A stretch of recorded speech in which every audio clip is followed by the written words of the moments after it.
오늘 아침에는 저희가 유일한 기독교 일해서 예수 그리스도의 배타성이라고 하는 그런 제목을 가지고 좁은 길과 큰 길을 택하는 그 두 종류의 사람들이 이 세상에 있다, 이렇게 이제 말씀을 드렸습니다. 문의 크기도 다르고 길의 방향도 다르고 목적지도 다르다, 이렇게 말씀을 드렸어요. 대부분의 사람들이 이 땅에 태어나서 본성적으로 택하는 길이 그게 큰 길이고 멸망에 이르는 길이다, 이렇게 말씀을 드렸습니다. 우리 예수님께서 좁은 길로 들어가기를, 좁은 문으로 들어가기를 애쓰라고 말씀해 주셨습니다. 그러니까 예수님을 믿는 길이 쉬운 길이 아니다, 참고 인내하고 나아가야 된다, 이렇게 말씀해 드렸고, 왜 그러냐 하면 우리 기독교에 배타성이 있기 때문이다, 그렇게 말씀을 드렸어요. 예수 그리스도 외에는 다른 구원자가 있을 수 없다, 그렇게 말씀을 드렸습니다. 우리가 믿는 이 성경의 하나님 외에는 다른 하나님이 없다, 이렇게 말씀을 드렸습니다.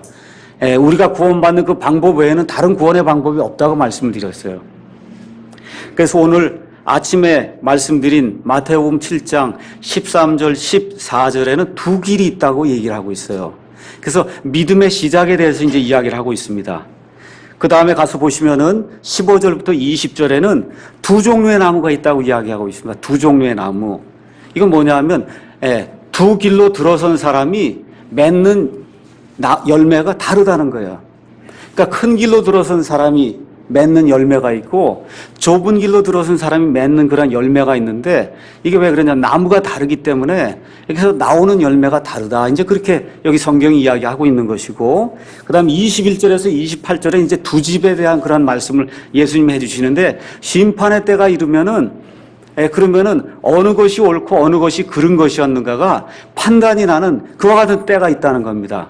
그래서 우리 예수님께서 여기 13절부터 29절 이 말씀을 통해서 두 개의 길이 있고, 그 다음에 두 개의 나무가 있고, 그 다음에 두 개의 집이 있다, 이 말씀을 해주셨어요. 그래서 오늘 오후에는 유일한 기독교 이 해서 하나님의 은혜라고 하는 그런 제목을 가지고 여러분에게 여기 큰 길로 가는 사람과 작은 길로 가는 사람의 그 특징이 무엇인가 여러분에게 말씀을 드리도록 하겠습니다.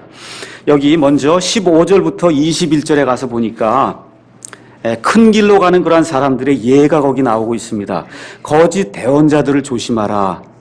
그들은 양의 옷을 입고 너희에게 나오나 속은 약탈하는 일이니라. 큰 길로 가는 사람들이 있는데 겉은 번지르르하고 겉에서 보니까 양같이 생겼는데 그 속을 들여다보면 늑대라는 거예요. 늑대. 너희가 그들의 열매로 그들을 알리니 사람들이 가시나무에서 포도를 거두겠느냐, 또는 엉겅퀴에서 무화과를 거두겠느냐. 이와 같이 좋은 열매마다, 좋은 나무마다 좋은 열매를 맺고 변질된 나무는 나쁜 열매를 맺나니 좋은 나무가 나쁜 열매를 맺지 못하고 또 변질된 나무가 좋은 열매를 맺지 못하느니라. 좋은 열매를 맺지 아니하는 나무마다 찍혀 불 속에 던져지나니 그러므로 너희가 그들의 열매로 그들을 알리라. 이렇게 이제 말씀해 주시는 그런 내용이 나옵니다. 그렇죠? 그래서 여기 가서 보니까 큰 길로 가는 그런 그 사람들을 대표하는 한 무리가 나오는데, 누구를 큰 길로 가는 사람이라고 이야기하냐 하면 거짓 대언자들이다, 지금 그렇게 이야기를 하고 있어요. 대언자라고 하는 것은 하나님의 말씀을 맡아서 하나님의 말씀을 전달해 주는 사람이 하나님의 대언자예요. 여기 왜 대언자 이야기만 나오느냐? 대언자의 말을 듣는 사람들은 대언자가 전한 그대로 따라가기 때문에 거짓 대언자를 쫓아가면 그러면 어떻게 큰 길에 빠져서 나중에 멸망에 이를 것이고, 참 대언자를 따라가게 되면 그러면 좁은 길로 들어서서 나중에 생명에 이르는 그런 길로 들어서기 때문에 지금 여기 대표적인 사람만 지금 이야기하는 거예요. 우리 예수님께서 하나님의 말씀을 올바로 전하는 자들이 있고 하나님의 말씀을 올바로 전하지 못하는 자들이 있다. 그래서 거짓 대언자들이 있다는 거예요. 표리부동한 자들이 있다는 겁니다. 겉과 속이 다른 자들이 있다는 거예요. 근데 가서 보면 말솜씨가 빼어납니다. 탤런트가 굉장히 좋아요. 또 대개 보면 인물이 좋습니다. 또 뭐가 있냐? 소위 카리스마가 있어요. 카리스마 아시죠? 이게 있어. 그냥 그 사람이 가면 사람들이나 군중들이 구름같이 몰려가고, 특히 여자들이 많이 몰려다닙니다. 어느 교회 가니까 큰 교회인데 목사가 대단히 미남이라고 얘기합니다. 근데 앞에 몽땅 다 여자들만 앉아있다 이렇게 이야기를 하는데 하여튼 교회에 여자들이 참 많은 게 사실이에요. 하여튼 이러한 그 목사들이 나가면은 그러면 군중들이 구름대처럼 이 사람들을 쫓아다니는데 우리 예수님 지금 뭐라고 얘기하느냐? 잘 구분해야 된다는 거예요.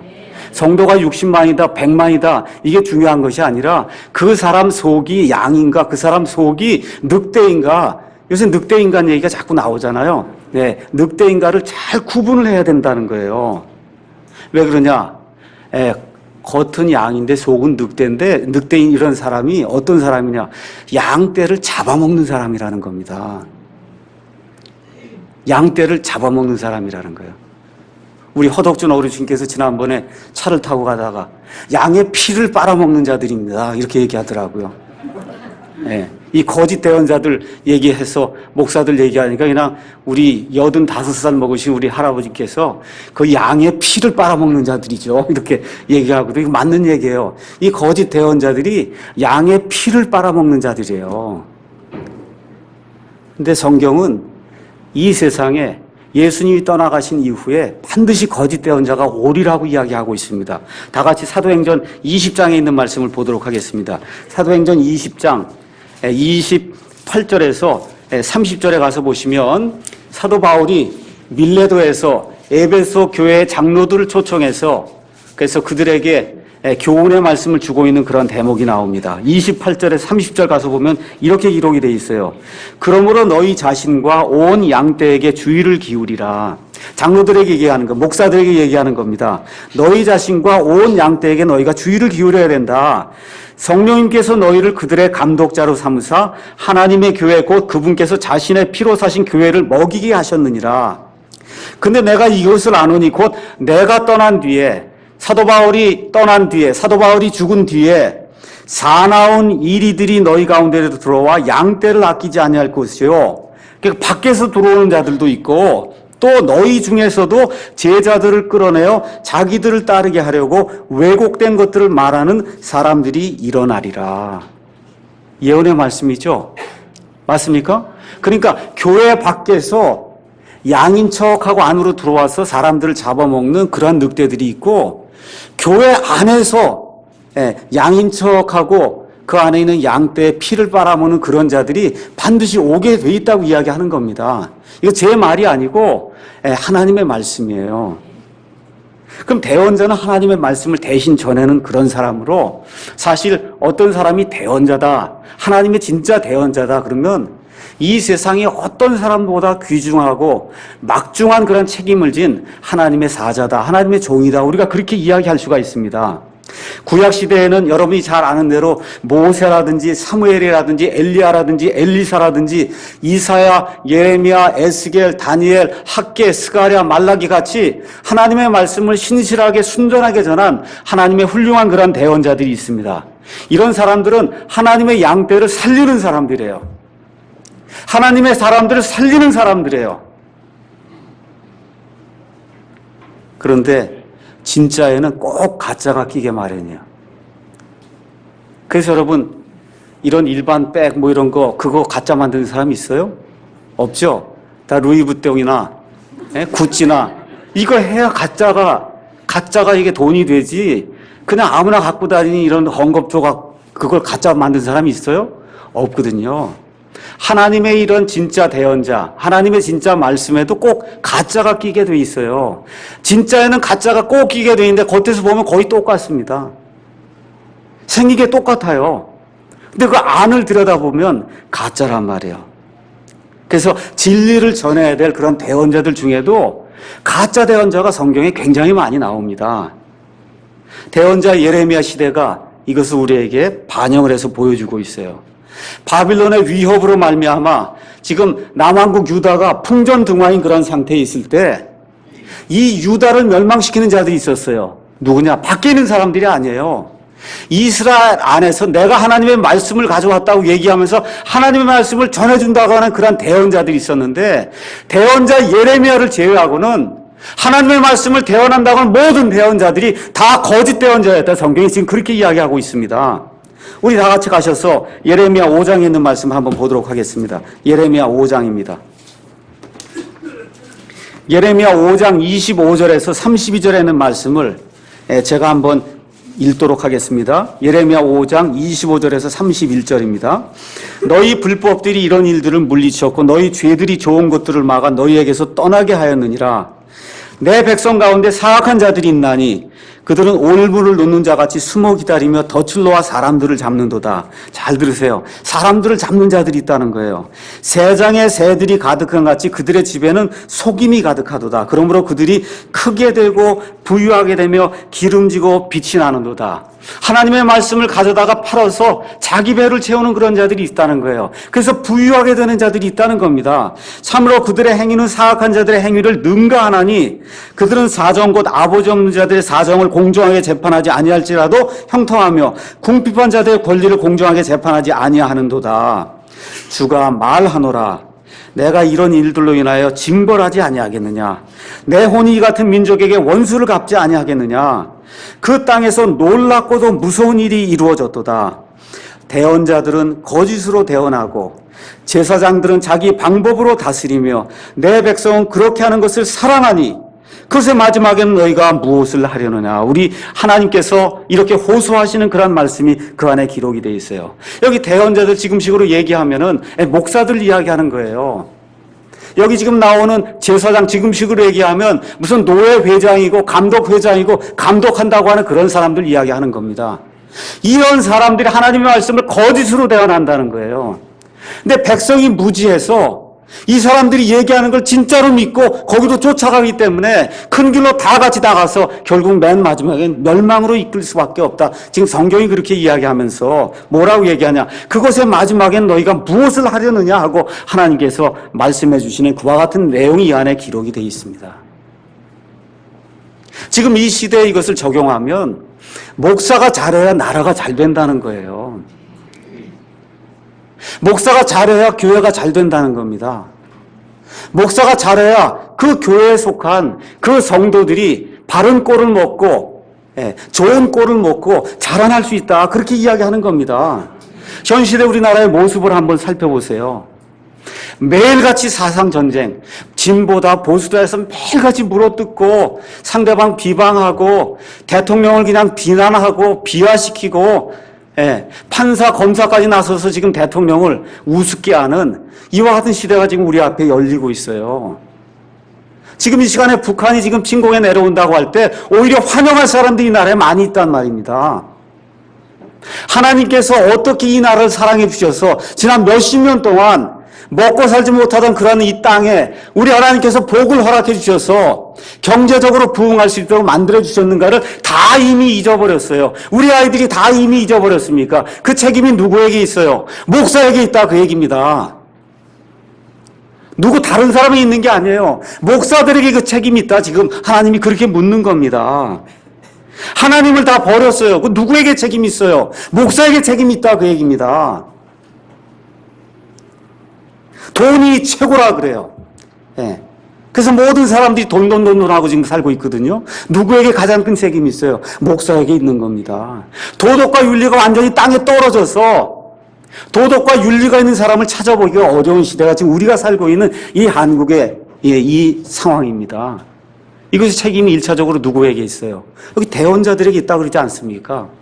누구에게 있다 그래요? 제사장에게 있다 그럽니다.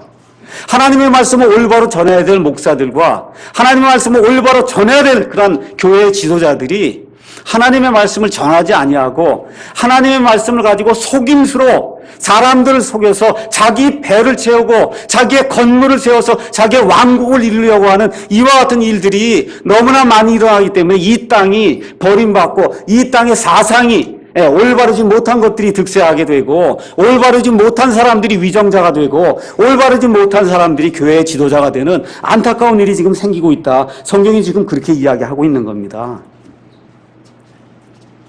예레미야 6장 10절에서 17절의 말씀을 제가 다시 한번 더 읽어보겠습니다. 6장 10절입니다. 내가 누구에게 말하며 경고를 주어야 그들이 듣겠느냐. 보라 그들의 귀가 할례받지 아니하였으므로 그들이 귀를 기울이지 못하는도다. 하나님의 말씀을 듣지 않는다는 거예요. 보라 주의 말이 그들에게는 치욕거리가 되며 그들이 그것을 기뻐하지 않으냐 하느니라. 하나님의 말씀 저건 뭐하러 듣나. 그렇죠? 그게 치욕거리가 되고 귀를 기울이지 않는다는 거예요. 그러므로 주의 경노가 내게 가득하여 내가 참는데 지쳤노라. 내가 그 분노를 밖에 있는 아이들에게 쏟으며 함께 모인 젊은이들에게 부으리니 심지어 남편이 아내와 함께 잡혀가며 날들이 찬자와 함께 노인이 잡혀가리로다. 계속해서 우리가 이런 방향으로 나가면 여기 남한국 유다가 멸망한 것처럼 이 나라에 하나님의 진노의 심판이 임한다. 하나님이 그렇게 말씀하시는 거예요. 또 내가 그 땅의 거주민들에 내 손을 내밀리니 그들의 집과 그들의 밭과 아내가 다 같이 다른 사람들에게 넘어가리라. 주가 말하노라. 예레미야 시대의 남한국 유다 백성에게만 이야기하는 것이 아니라 지금 이 시간 남한 땅에서 잘 먹고 잘 살지만 하나님을 잃어버리고 있는 이 사람들이 지금 하나님께서 말씀하시는 거예요. 주가 말하노라 지금 이야기하지 않습니까? 13절에 뭐라고 돼 있어요? 이는 그들의 가장 작은 자로부터 그들의 가장 큰 자에 이르기까지 다 탐욕에 빠지고 대원자로부터 제사장에 이르기까지 다 거짓으로 행하기 때문이다. 종교 지도자들이 다 거짓으로 행한다는 거예요. 불교 지도자들 행하는 거 괜찮습니다. 이슬람 지도자들 행하는 거 괜찮아요. 거짓으로 행하든 속임으로 행하든 우리가 상관할 바가 없어요.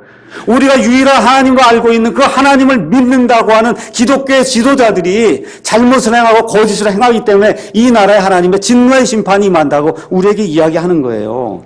잘 들으셔야 됩니다. 14절에 그들이 또한 내 백성의 딸의 상처를 조금 고쳐주거나 안 고쳐주는 건 아니에요. 조금 고쳐준단 말이에요. 구원의 복음이 조금 있어요.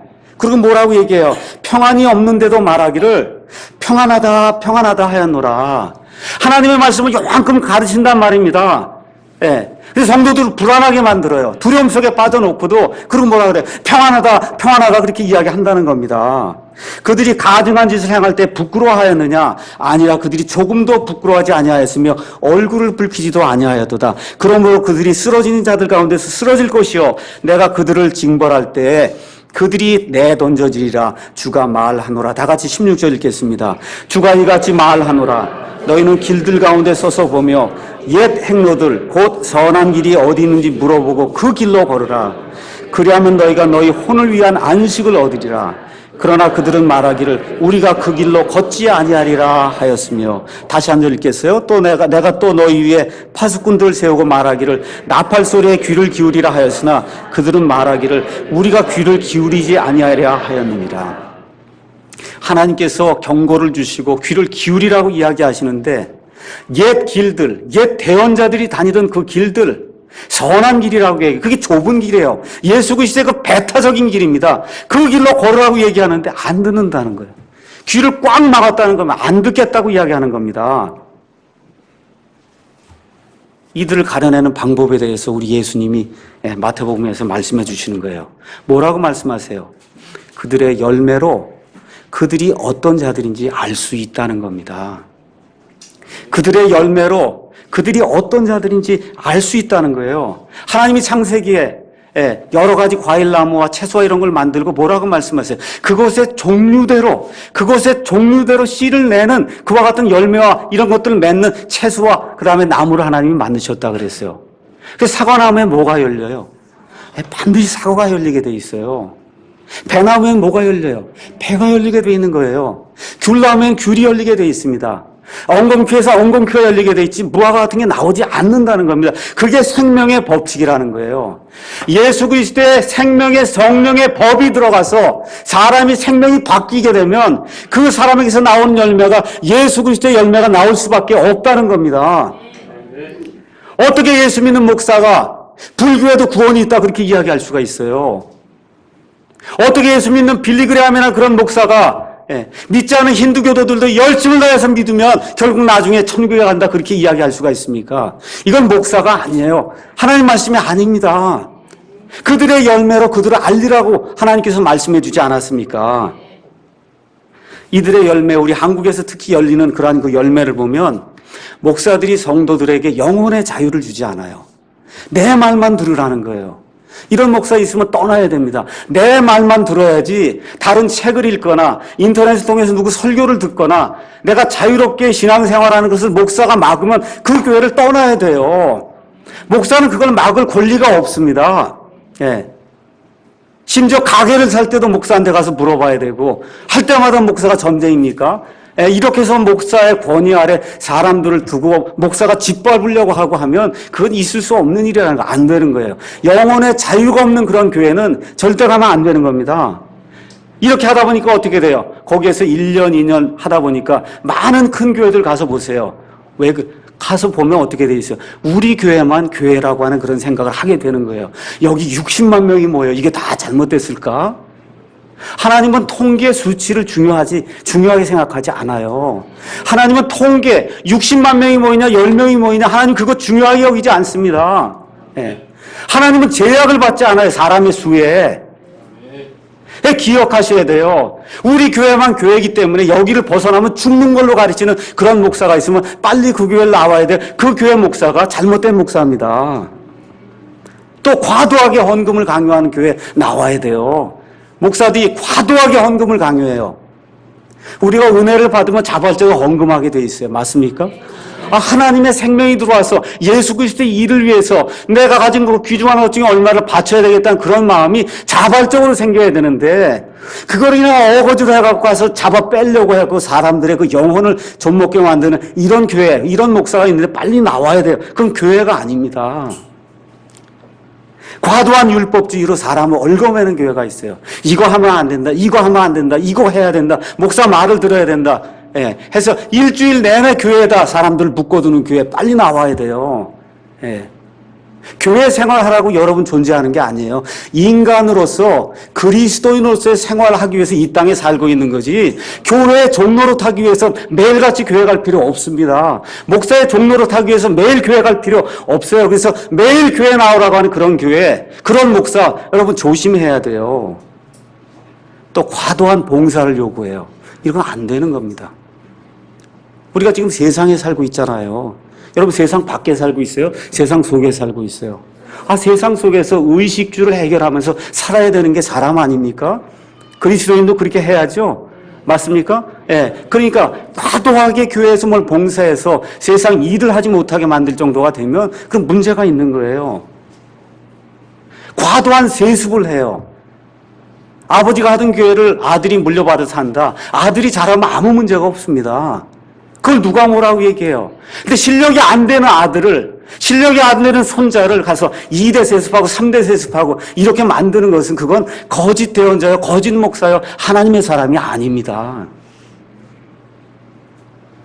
그래서 제가 여러분에게 오늘 이 오후 시간에 묻고자 하는 것은 여러분이 예수 그리스도를 영접한 이후에 새 생명을 받은 이후에 새 생명의 열매가 여러분에게 나타나고 있는가? 제가 그걸 여러분에게 묻고 싶어요. 내 아내가 나를 볼 때, 내 남편이 나를 볼 때, 내 자식들이 나를 볼 때, 저 아빠가, 아니면 엄마가, 아니면 내 남편이, 내 아내가 날이 갈수록 저 사람이 변하고 있구나. 여러분 이해하시겠어요? 저 사람이 변하고 있구나. 그래서 우리 모두는 매일 다른 사람이 돼야 돼요. 잘 들으셔야 돼요. 매일 다른 사람이 돼야 돼요. 이게 예수님 믿는 거예요.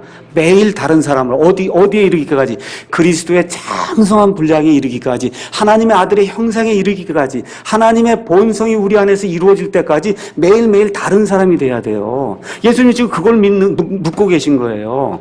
지금 큰 길로 가는 사람들은 그게 없다는 거예요. 하나님으로 말미암은 생명의 열매가 없다는 겁니다. 그러면서 예수님께서 21절에서부터 23절에 큰 길로 가는 사람들에 대한 심판이 있다고 얘기해 주고 있습니다. 내게 주여 주여 하는 자가 다 하늘의 왕국에 들어가지는 아니하고 오직 하늘에 계신 내 아버지의 뜻을 행하는 자라야 들어가리라. 그날에 많은 사람들이 내게 이르기를 주여 주여 우리가 주의 이름으로 대언하지 아니하였나이까? 주의 이름으로 마귀들을 내쫓지 아니하였나이까? 주의 이름으로 많은 놀라운 일을 행하지 아니하였나이까? 하리니 그때 내가 그들에게 밝히 말하되 내가 너희를 결코 알지 못하였노라. 불법을 행하는 자들아 너희는 내게서 떠나라 하리라. 그날은 뭐야? 심판한 날이 있다는 거예요. 심판한 날.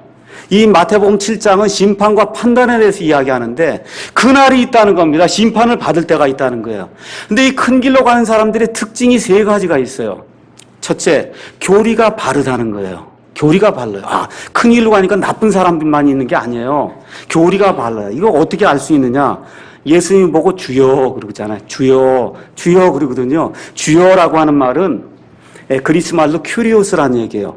큐리오스. 구약 시대의 여호와라고 하는 여호와라고 하는 단어가 신약 성경으로 넘어가면서는 여호와가 뭐로 바뀌냐면 큐리오스로 바뀌어요. 그러니까 주여 그렇게 얘기하는 것은 당신이 바로 여호와 하나님입니다. 그렇게 이야기하는 거예요. 그래서 예수님을 알아본단 말이에요. 저분이 여호와 하나님이구나. 여호와 하나님에게 뭐라고 그래요? 주여 주여 그러지 않습니까? 주여 주여 그래요. 최소한 말로는 주여 주여 지금 그런 사람들이에요. 교리가 올바른 사람이에요. 하나님에 대해서 알고 있는 사람이에요. 예를 들자면 예수님 시대의 바리새인들이에요. 하나님에 대해서 안다고 자랑하는 사람들이에요. 율법 박사들이에요. 서기관들이에요. 이렇게 나쁜 사람만 있는 게 아니에요. 여러분 사도행전 11장에 가면 고넬료라고 하는 하나님의 경건한 사람이 있어요. 하나님을 두려워하고 하나님을 예배하는 사람이라 그랬어요. 근데 어때요? 구원 받았어요? 못 받았어요? 구원 못 받았어요. 그래서 하나님이 누구를 보내세요? 베드로를 보내서 베드로의 말씀을 듣고 구원을 받았단 말이에요. 하나님에 대해서 알고 있으면서도 하나님을 경외하면서 하나님께 예배를 드렸는데도 뭐라 그래? 아직 구원받지 못했다는 거예요. 베드로의 말씀을 듣고 하나님의 복음의 말씀을 듣고 구원받는 역사가 사도행전 11장에 기록이 되어 있어요. 그러니까 교리가 올바른 사람도 큰 길로 갈 수 있다는 겁니다. 지금식으로 얘기하면 나는 세례 같은 거 안 받고 침례 받았어요. 침례가 올바른 겁니다. 나는 개혁성경 같은 거 이제 안 읽어요. 킹제임 성경이 옳은 성경입니다. 네. 나는 목사입니다. 나는 교회의 장로입니다. 난 그 정도 교리는 다 압니다. 이렇게 주장하는 사람들 가운데도 큰 길로 가는 사람들이 있을 수 있다는 겁니다. 잘 들으셔야 돼요. 제게도 해당되는 말이에요. 제게 큰 찔림이 되는 그런 말입니다. 잘 들어야 돼요. 마음이 착하고 하나님을 두려워하는 사람들 가운데도 아직 구원받지 못한 사람이 있을 수 있다고 성경이 이야기하고 있는 겁니다. 둘째, 이 사람들이 와서 예수님께 주여 한 번 얘기해요? 아니면 주여, 주여 두 번 얘기합니까? 두 번 이야기하죠. 이 셈족의 언어에서는 사람의 이름을 두 번 부르거나 똑같은 단어를 두 번 반복함으로써 열정을 표시하는 거예요. 열정을 표시하는 거예요. 그러니까 예를 들어 사도행전 9장 4절에도 예수님께서 이 핍박하는 그 사울을 부르실 때도 사울아 한 번 부르는 게 아니에요. 어떻게 부르냐? 사울아 사울아 하고 두 번 부르시는 겁니다. 다윗이 사랑하던 그 압살롬이 반역을 일으켰어요. 그래서 나중에 요압에 의해서 압살롬이 죽임을 당했어요. 다윗이 그 소식을 듣고는 뭐라고 얘기하느냐? 오 내 아들 압살롬아, 내 아들 압살롬아, 내가 너를 대신하여 죽었더라면 얼마나 좋았으랴. 오 압살롬아, 내 아들아. 이게 반복이 되면 뭐예요 이게? 열정을 가지고 감정을 가지고 이야기할 때 그렇게 얘기하는 거예요. 요한복음 3장 3절에 우리 예수님께서 진실로 진실로 내가 내게 이르노니 사람이 다시 태어나지 않으면 하나님의 왕국을 볼 수 없느니라. 중요하니까 두 번 얘기하는 거예요. 진실로 진실로 그렇게 이야기하는 겁니다. 마가복음 9장 가서 한번 보시겠어요?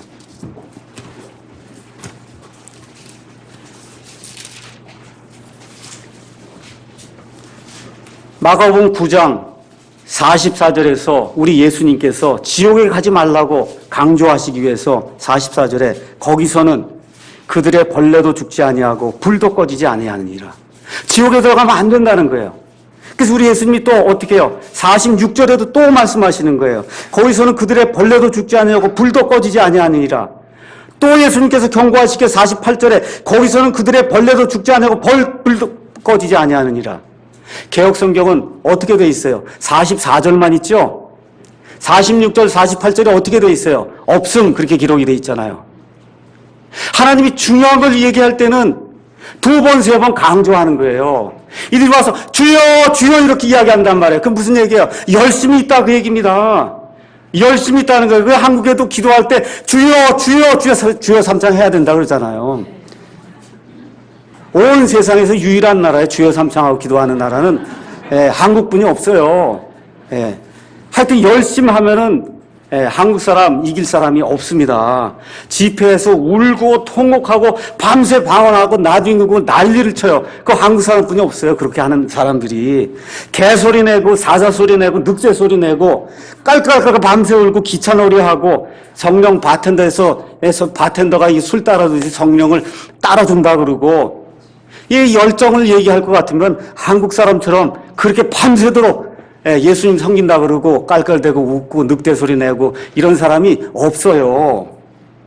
주여 주여 하고 얘기하잖아요. 열정이 있다 그 얘기입니다. 셋째 가서 보니까 뭐라고 얘기해요?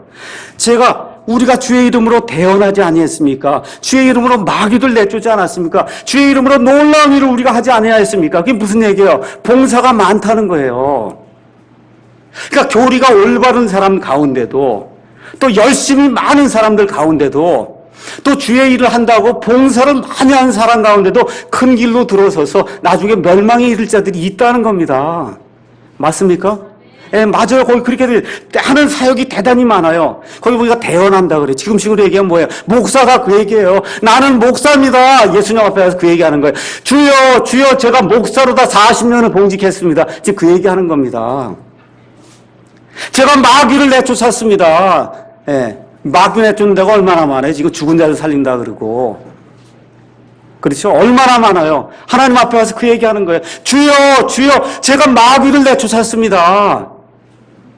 제가 많은 놀라운 일을 했습니다. 이빨을 금리로 다 바꿔줬습니다. 제가. 예, 우리 교회에서 금가루가 떨어지게 만들었습니다. 그렇게 이야기하는 거예요. 놀라운 일들을 제가 많이 했습니다. 데살로니가 후서 2장 9절에서 10절에 가서 보니까 특별히 말세 이와 같은 일들을 행하는 자들이 많이 나온다는 거예요. 가서 데살로니가 후서 2장 9절에서 10절에 있는 말씀을 잘 읽어보십시다. 데살로니가 후서 2장 9절에서 10절. 그가 오는 것은 그 마귀의 사자인데 그가 오는 것은 사탄의 활동을 따라 모든 권능과 표적들과 거짓 이적들과 불의의 모든 속임수와 함께 멸망하는 자들에게 오는 것이니 이는 그들이 진리의 사랑을 받아들이지 아니하여 구원을 받지 못하였기 때문이다. 그 마지막 구절 11절 하나 더 읽겠습니다. 시작. 이런 까닭에 하나님께서 그들에게 강한 미혹을 보내사 그들이 거짓말을 믿게 하시리니. 잘 들으셔야 돼요. 마지막 때에는 놀라운 표적과 이적을 행한다고 하는 그런 사람들이 나타나고 실질적으로 어떤 경우에는 금리빨이 되기도 하고 금가루가 날릴 수도 있다 그 얘기입니다. 근데 하나님이 뭐라 그래요?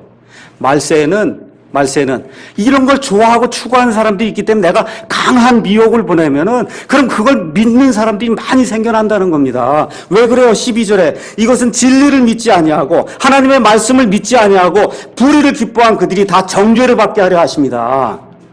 그래서 표적과 이적을 쫓아다니는 사람들 조심해야 돼요. 많은 경우가 지금 큰 길 쫓아가고 있는 거예요. 하나님의 말씀을 쫓아가지 아니하고 말씀을 제대로 가르쳐주는 그러한 교회에 가지 아니하고 이적과 표적을 쫓아다니는 사람들 나중에 가서 조심해야 됩니다.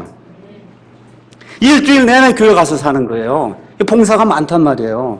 근데 23절에 우리 주님께서 무서운 말씀하십니다. 23절에 그때 내가 그들에게 밝히 말하되 내가 너희를 결코 알지 못하였노라. 불법을 행하는 자들아 너희는 내게서 떠나라. 그렇게 얘기한다. 그게 무슨 얘기야? 내가 너희를 한번 알았다가 그 다음에 모르게 된 게 아니라는 거예요. 한 번도 안 적이 없다는 겁니다. 잘 들으셔야 돼요. 한 번도 안 적이 없다는 거예요. 결코 너희를 안 적이 없다. 안다라고 하는 얘기는 관계를 맺었다는 거예요. 하나님과 관계를 맺어서 하나님의 아들딸이 되는 건데 하나님과 관계를 맺어서 하나님의 아들딸이 된 적이 한 번도 없다 그 얘기입니다. 아들딸이 됐다가 나중에 지옥 멸망으로 가는 것이 아니고 아들딸이 된 적이 한 번도 없다는 거예요. 무서운 말이에요. 잘 들어야 돼요. 하나님의 온전한 말씀이 선포가 될 때 잘 들어야 됩니다. 이 말씀이 나를 살리는 말씀이니까 잘 들어야 돼요. 나중에 가서 하나님 앞에 가서 섰더니 내가 너를 결코 안 적이 없다 그러면 어떻게 되겠습니까? 오늘 아침에 제가 말씀드렸잖아요. 죽을 때까지 열심히 일하고 지옥 가는 사람이 많다, 한국에.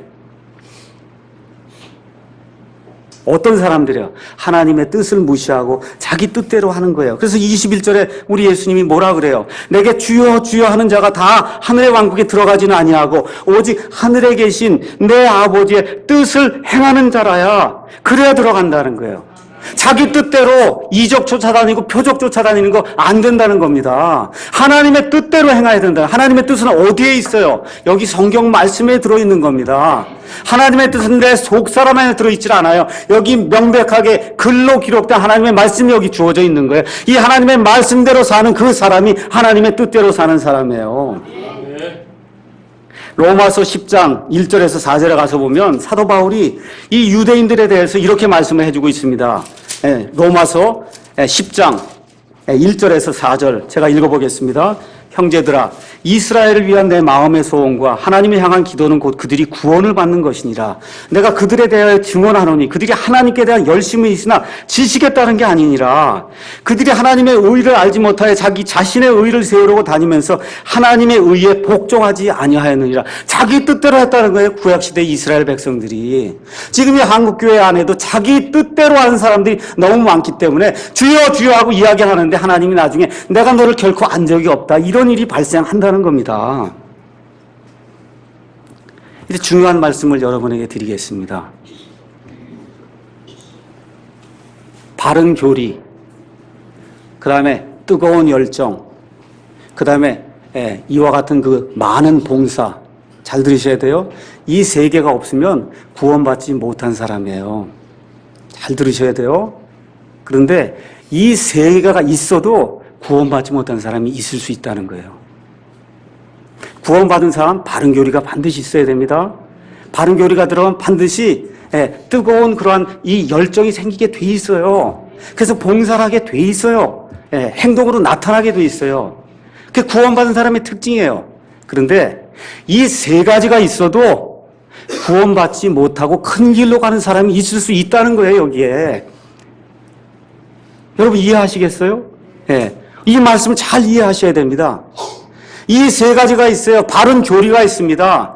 뜨거운 열정이 있어요. 봉사하는 게 많아요. 이렇게 다 했음에도 불구하고 하나님께서 내가 너를 결코 안 적이 없다, 그렇게 얘기할 사람들이 있다는 겁니다.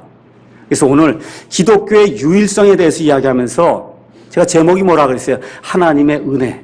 은혜라 그랬거든요. 하나님의 은혜를 모르기 때문에 그러는 거예요. 기독교는 전적으로 하나님의 은혜에 달렸어요. 시작도 은혜요, 가는 길도 은혜요, 맨 끝도 은혜입니다. 기독교의 구원도 은혜요, 구역의 성화도 은혜예요. 은혜로 이루어지는 거예요. 죄에 빠진 인간들을 구속하시기 위해서 우리 하나님께서 사람의 모습을 입고 이 땅에 오셔서 십자가에 달리기까지 순종하셔서 그래서 값없이 거저주시는 그와 같은 사랑을 베풀어 주셔서 그걸 은혜라고 이야기하는 거예요. 그걸 받을 가치가 없는 그런 인간들에게 하나님께서 자신의 피를 흘려주시고 그 피를 믿는 자마다 누구든지 아무 행위가 없이 누구든지 거저 구원을 받을 수 있도록 만들어 주신 게 이 하나님의 은혜예요. 이건 기독교에만 있는 거예요. 다른 데는 없습니다. 다른 모든 종교는 행위가 같이 따라야 되는 거예요. 행위가 넘쳐나야 구원받는 겁니다. 기독교에서는 행위로는 구원받을 자가 하나도 없다는 거예요. 왜 예수님께서 이 사람들을 저주하시느냐? 예수님 앞에 오더니 뭘 얘기합니까? 주여 주여 그러더니 이제부터 읊는 게 뭐예요? 제가 이 일을 했습니다. 제가 저 일을 했습니다. 제가 이렇게 했습니다. 저렇게 했습니다 하고 뭘 지금 나열하고 있어요? 자기의 행위를 나열하고 있어요.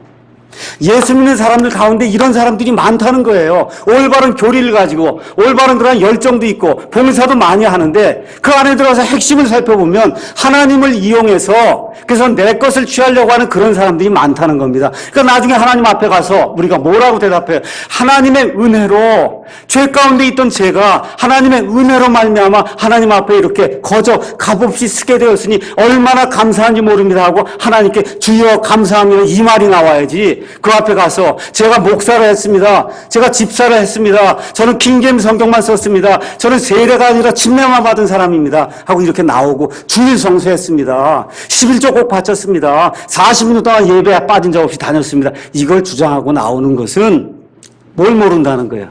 하나님의 은혜가 뭔지를 모르는 사람이라는 거예요. 그러니까 아무리 큰 일을 많이 하고 아무리 오랫동안 교회를 다녀도 하나님의 은혜를 모르게 되면 그 사람 구원받지 못한다는 겁니다. 지금 예수님이 그 말씀하시는 거예요. 하나님을 이용해서 결국 자신의 욕망과 자신의 명예와 자신의 재물을 취하는 그런 사람들이 바로 여기 지금 나와 있는 이 큰 길로 가는 그런 사람들이다. 지금 그렇게 이야기하는 겁니다. 사람 앞에서는 그게 통할지 몰라요. 아, 정말 훌륭한 목사인데, 아, 저 사람 뭐 킹제임스 성경을 번역했대. 훌륭한 사람이야. 사람 앞에는 그게 통할지 모르는데 하나님 앞에는 그게 안 통해요. 예레미야 말씀 한 번 더 보겠습니다. 예레미야 17장 보겠어요. 예레미야 17장 9절에서 10절 말씀 보겠습니다.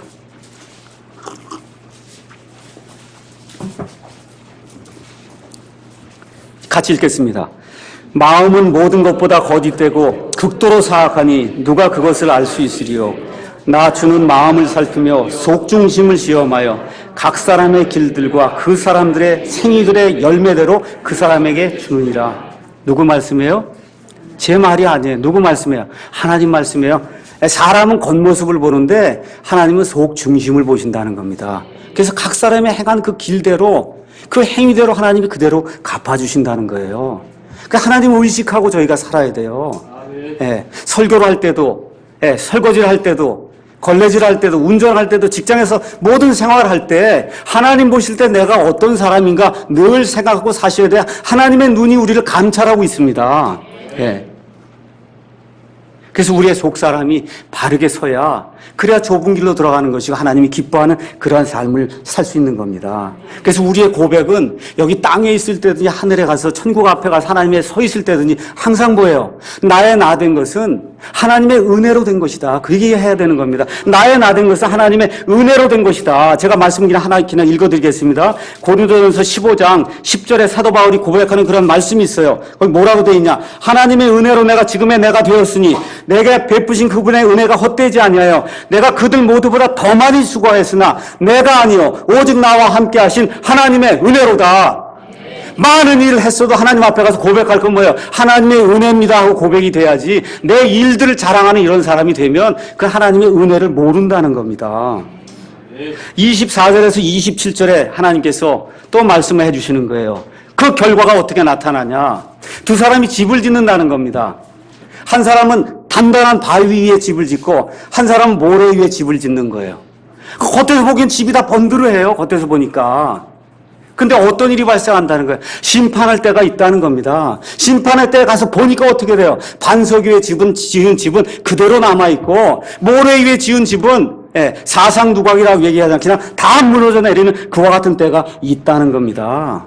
그래서 심판날이 반드시 있다는 거예요. 그래서 이 기독교에서 이야기하는 이 기독교의 유일성과 그 배타성은 뭐냐? 하나님의 은혜로만 된다는 겁니다. 이 은혜라는 말이 성경에 170회가 나와요. 창세기 6장 8절부터 계시록 1장 4절까지 하나님의 은혜, 이게 굉장히 중요한 거예요. 기독교의 유일성은 내 행위와 상관없이 거저 주시는 하나님의 그 은혜로 구원받고 성화받고 나중에 천국에 이른다는 겁니다. 그래서 로마서 11장 26절에 이렇게 기록이 되어 있습니다. 로마서 11장 26절 말씀, 6절 말씀 제가 읽겠습니다. 뭐라 기록이 되어 있냐 하면은 11장 6절에 만일 은혜로 된 것이면 그것이 더 이상 행위에서 난 것이 아니니 그렇지 않으면 은혜가 더 이상 은혜가 아니니라. 그러나 만일 그것이 행위에서 난 것이면 더 이상 은혜가 아니니 그렇지 않으면 행위가 더 이상 행위가 아니라. 우리 하나님 앞에는 은혜 아니면 행위예요. 둘 중 안에 하나예요. 그래서 저와 여러분이 하나님의 은혜로 구원받았습니다. 은혜로 지금까지 살았습니다. 은혜로 하늘나라에 왔습니다. 이런 고백이 지금부터 시작해서 끝까지 영원토록 이루어져야지. 여기에 내가 무엇을 조금 더해서 했습니다 하나님 하고 나가게 되면 그 사람은 하나님의 은혜를 모르는 자요. 나중에 예수님이 내가 결코 너를 안 적이 없다고 하는 그와 같은 책망을 받고 지옥 불 속에 들어갈 수밖에 없는 그런 사람이다. 성경이 그렇게 이야기해 주는 겁니다. 거기 가서 보니까 28절 29절에 뭐라고 기록되어 있어요? 예수님께서 이 말씀들을 마치심에 사람들이 그분의 교리에 어땠다고 그래요? 깜짝 놀랐다는 거예요. 아니 제가 지금까지 주일 성수하고 11절 드리고 하라는 거 교회에서 하는 거 다 했는데 제가 지옥에 간단 말입니까? 지금 그 얘기하는 거잖아요. 잘 들으셔야 돼요. 사람들이 어땠다고 그래요? 깜짝 놀랐다는 겁니다. 오늘 혹시 깜짝 놀란 분들 계세요? 예수님의 말씀이에요. 잘 들으셔야 됩니다.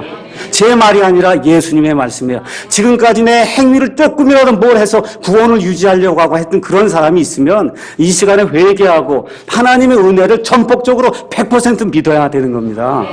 결론의 말씀드리겠습니다. 우리 하나님 알고 있습니까? 하나님 아세요? 네. 왜 하나님을 믿으세요? 하나님 이용해서 좀 복 받아보려고?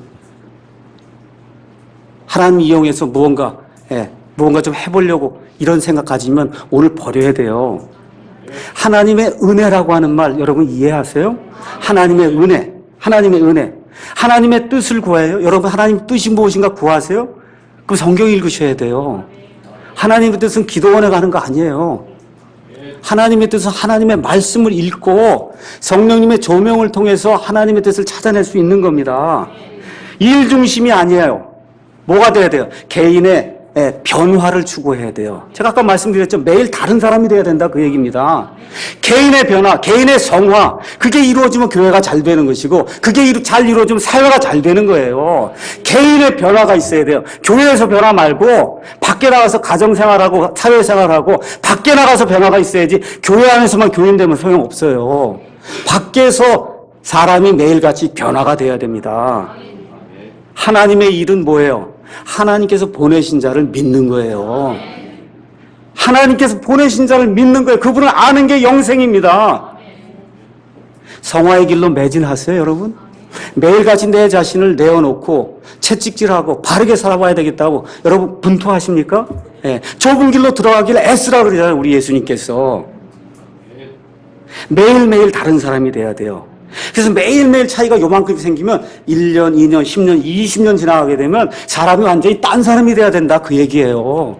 천국에 가서만 딴 사람 되는 게 아니라 이 사는 동안에 육신을 입고 이 사는 동안에도 아내가 봤을 때 남편이 봤을 때 자식들이 봤을 때 10년, 20년 지나니까 사람이 딴 사람이 돼야 되는 겁니다. 어떤 사람으로? 예수 그리스도의 형상에 가까운 그런 사람으로 바뀌는 것, 그걸 추구하는 것이 바로 예수님을 믿는 겁니다.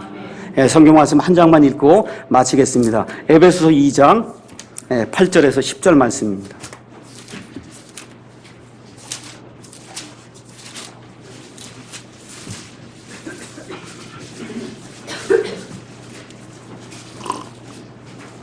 다 같이 읽겠습니다. 에베소서 2장 8절에서 10절. 너희가 믿음을 통해 은혜로 구원을 받았나니 그것은 너희 자신에게서 난 것이 아니요 하나님의 선물이니라. 행위에서 난 것이 아니니 이것은 아무도 자랑하지 못하게 하려 함이라. 우리는 그분의 작품이요 그리스도 예수님 안에서 선한 행위를 하도록 창조된 자들이니라. 하나님께서 그 선한 행위를 미리 정하신 것은 우리가 그 행위 가운데서 걷게 하려 하십니다. 구원을 얻는 데는 우리 행위가 전혀 필요 없어요. 근데 구원받은 이후에는 예수님의 생명이 들어왔기 때문에 뭐가 나타나야 돼요? 선한 행위가 나타나서 그 안에서 걸어야 된다는 겁니다. 이 순서가 뒤바뀌면 안 돼요. 선한 행위로 구원받으려고 그러면 안 된다 그 얘기입니다. 이 순서가 잘못 바뀌면 안 돼요. 그래서 오늘은 기독교의 그 유일성에 대해 얘기하면서 뭐라 그랬어요? 하나님의 은혜가 있다는 거. 그 은혜가 다른 모든 종교하고 틀리는 거예요. 이 말씀을 기억하시고 하나님의 은혜 가운데서 매일매일 다른 사람으로 성장하는 저와 여러분이 되기를 예수님의 이름으로 축원합니다. 기도하겠습니다.